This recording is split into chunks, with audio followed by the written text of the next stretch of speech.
നമസ്കാരം, പുതിയൊരു വീഡിയോയിലേക്ക് സ്വാഗതം.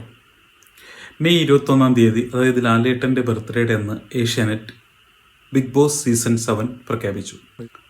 ബിഗ് ബോസ് സീസൺ 7 പ്രഖ്യാപിച്ച അന്നു തന്നെ ബിഗ് ബോസ് രേവതി, അതായത് ബിഗ് ബോസിലെ പ്രവചനം പറയുന്ന ഒരു പെൺകുട്ടിയുണ്ട്. അതായത് ബിഗ് ബോസിൽ ഇങ്ങനെ സംഭവിക്കും, അങ്ങനെ സംഭവിക്കും, പ്രഡിക്ഷൻ ലിസ്റ്റ്, അതായത് ഇവരുണ്ടായിരിക്കും, ബിഗ് ബോസ് അവർ ജയിക്കും എന്നെല്ലാം പറയുന്ന ഒരു ബിഗ് ബോസ് രേവതി, അതായത് ബിഗ് ബോസ് കൊണ്ട് ജീവിക്കുന്ന ഒരു പെൺകുട്ടിയുണ്ട്. പുള്ളിക്കാരത്തി പറഞ്ഞു, ബിഗ് ബോസ് പ്രഡിക്ഷൻ ലിസ്റ്റിലെ ആദ്യത്തെ പേര് അനുമോൾ, അതായത് സ്റ്റാർ മാജിക്കിലുണ്ടായിരുന്ന അനുമോളായിരിക്കും ബിഗ് ബോസ് പ്രഡിക്ഷൻ ലിസ്റ്റിലെ ആദ്യത്തെ കണ്ടസ്റ്റൻ്റ്. അതിന് റെസ്പോൺസായിട്ട് അനുമോൾ കമൻ്റ് ഇട്ടു, എപ്പോൾ ആര് പറഞ്ഞു എന്നെല്ലാം പറഞ്ഞു. അതായത് എന്തിനാണ് ഇവരിങ്ങനെ പ്രഡിക്ഷൻ ലിസ്റ്റ് ഇറക്കുന്നത്? ആർക്കാണ് ഇങ്ങനെ പ്രഡിക്ഷൻ ലിസ്റ്റ് കാണാൻ ഇത്രയധികം മോഹം? ബിഗ് ബോസ് സീസൺ 7 തുടങ്ങിക്കഴിഞ്ഞാൽ ആരെല്ലാം ഉണ്ട് എന്ന് നമുക്ക് അന്നറിഞ്ഞാൽ പോരെ.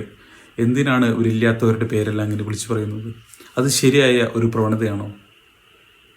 ബിഗ് ബോസ് തുടങ്ങുന്നു എന്ന് പറഞ്ഞപ്പോഴേക്കും, അതായത് തുടങ്ങാൻ പ്ലാൻ ഉണ്ടാകുന്നതിന് മുമ്പ് തന്നെ സീസൺ 6 കഴിഞ്ഞപ്പോഴേ ഇവർ സീസൺ 7ൻ്റെ പ്രഡിക്ഷൻ ലിസ്റ്റും ഡേറ്റും എല്ലാം പബ്ലിഷ് ചെയ്തു. എന്നാൽ ഏഷ്യാനെറ്റ് ആണെങ്കിലോ ഈ പ്രാവശ്യം ലേറ്റായിട്ടാണ് ബിഗ് ബോസ് ഇറക്കിയത്.